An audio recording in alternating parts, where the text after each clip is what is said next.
It's time for your reality break. We're helping women find their way over food and good conversation.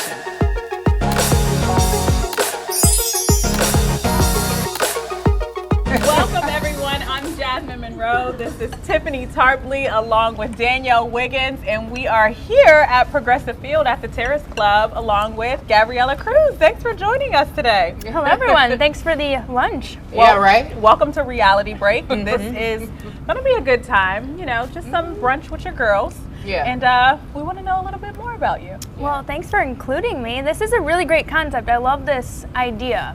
So I'm excited to be part of it. Well, we really brought you here because we know about your story. And we really want to talk to you about courage and strength because we think that you can help us, in our daily lives as well as we go through things. I mean, but really, you're smiling now, but it wasn't always smiles. Right. Yeah. You know what? You're right. It's not always smiles. I think now it kind of feels sheepish because I'm like, I am so out of the mud and I'm in such a great place and I have so many supportive people in my life. Sometimes it's hard to go back and revisit some of that pain only because I feel like it's so far away. But when I start to share my story and I reflect on some of those experiences, I know that they were painful and that there's value in sharing it because it might help other people. So I know people are probably like, if they're not seeing you on the cover of Cleveland magazine or all the, Did you want an autograph? I'm just kidding. Go ahead. You do have a pen here. Literally, only my mom cares about this, you guys. Literally. How many copies does she have? Lots. Oh, actually, that's the only one. Cute. It is cute. I had to scrape. I was like, Mom, she had 3 with me not on the cover. I was like, guys, what about the one? See, this is what happens at brunch. We get off topic. Yeah, that's true. We're supposed That's to fun. true. Now, That's we know your story, but Yes. everybody might not know. So tell us a little bit. You founded Love Doesn't Shove. Why did you do that? I started Love Doesn't Shove my senior year of college because I thought it wasn't a topic on campus, dating violence. And I really only started it because I was 2 years removed from a really unfortunate and embarrassing and very painful and confusing situation with my high school sweetheart that, we dated and I went to college and he wasn't a student there, but he was enough in the area, so we kept dating.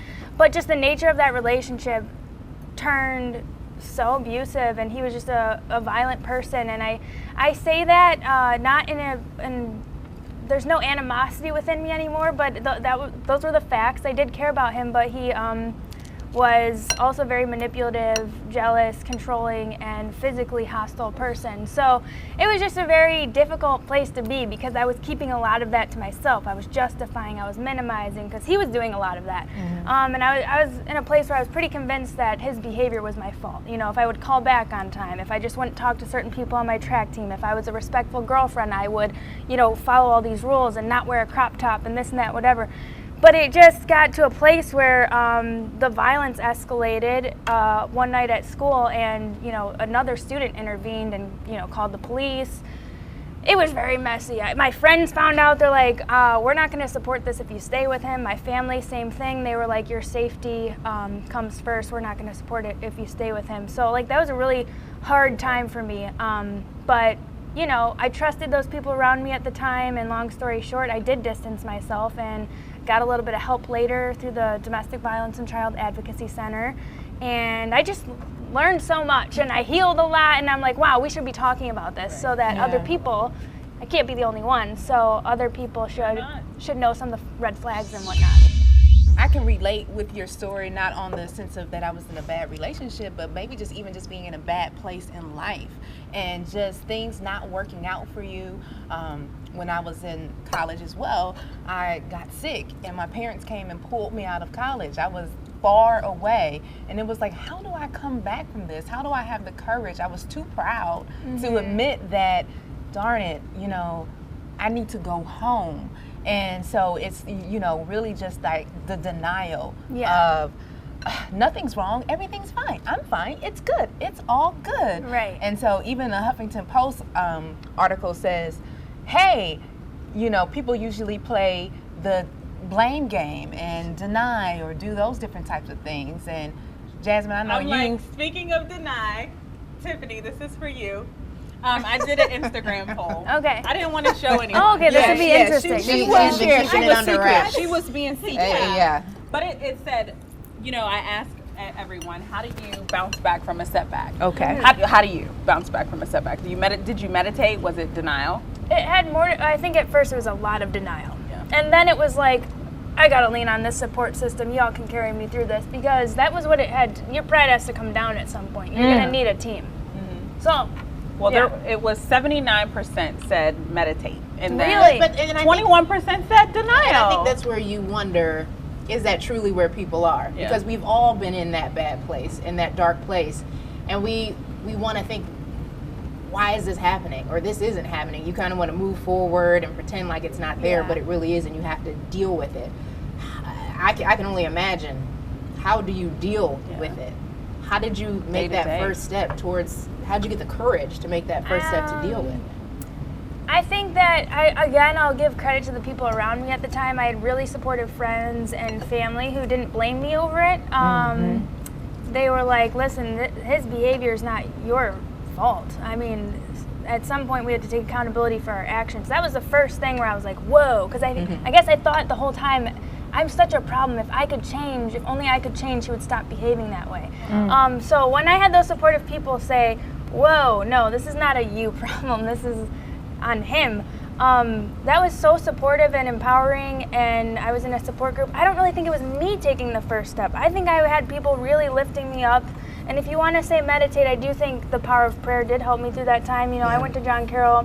I'm a very spiritual person by nature, and a lot of my, my dad is the best man in my life, and he's a very spiritual warrior, and just it's so ironic because I have him as such a good man and role model in my life. So you would, I mean, when you're dating and you had did you take your father and say, this can't be right? It was just so weird because he had everyone else. He was so charming that like my family liked him. Wow. So it was just a confusing place for me. I don't know about you all, but I can honestly say I have been in a toxic relationship, and one that I probably needed to get out of years before. And so, have you had that experience as well? Like, did you want to go back? I feel like there are so many times, whether in any type of relationship, whether it's a friendship, whether it's a relationship with a man or whoever, your significant other, you should get out, but you want to go back. I know, I think it's really hard. They say like it takes someone on average 7 times to really leave that person. And I think it's because at the end of the day, we're not robots. Like, we are emotional beings. When you have fully vested interest in somebody that you believe has your best interest in mind, it's hard to just be like, well, we got to click-clack, just cut it off. It's very difficult, especially if you've put time in with that person, you've grown up with that person. That might be your first love, your only love. There's these feelings of, will anyone love me as much as you? Even though that is a crazy thought, that did cross my mind. But I didn't have any other young women though, young girls. Yes, I mean, we're talking about this as women, a little older, a little more mature. But how do you explain that to young girls? I think when you're younger, it's just like you gotta explain to them you have so much life experience ahead of you that just wait, because I mean, you deserve so much respect, and to think that you will never experience that, or that one person when you're a teenager or even early 20s. Like, that's it. That's all. He's you all it. You can't have that mentality, and it might take a little people of wisdom to kind of shed that light. So, do you use these things in other situations in your life? I mean, that was probably one of the worst things. I don't want to speak, but that's one of probably the worst things that you've gone through. Do you use it when it comes to career? When it comes to other aspects of life? There's this resiliency factor that you've got to have. If I just kind of put it all into focus sometimes, and I'm like, life is so short, and we really do have a choice. Like, people forget we have a choice. Yeah. It's really, as cliche as it is, it's really not what happens to you. It is how you want to choose to respond to it. And I think that, like I said, I've had really positive people in my life, like my dad, echoing those types of things to me, and encouraging me to lean on my faith. So in any type of situation, whether it be at work or we've gone through hard things as a family. Even I lost a sibling to an overdose. I have another sibling who is a recovering addict, who I'm very proud of, by the way, 3 years clean. Yeah.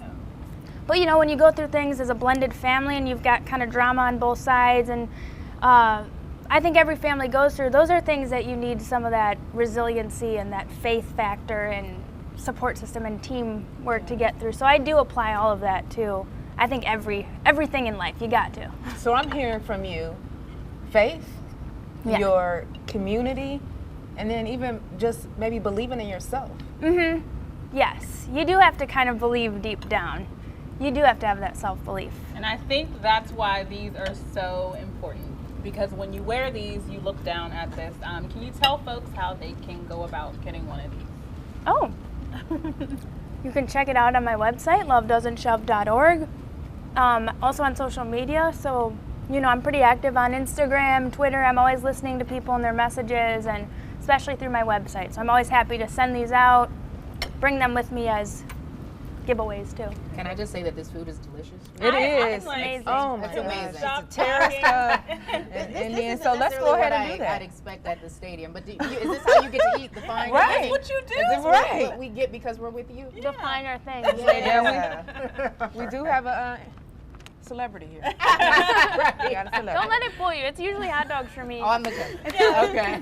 This is not a hot dog. Really. Well, thank you so much for having us, or you coming. Well, yeah, we invited ourselves. Here at Progressive Field. But thanks so much for coming on the show. Honestly, hopefully people can take something away from this, and you continue to push, as well as your family too. Getting clean that's always a long road. So Yes. that's amazing. So Thank you. Shout out to you, Bree. Love you. Let's eat.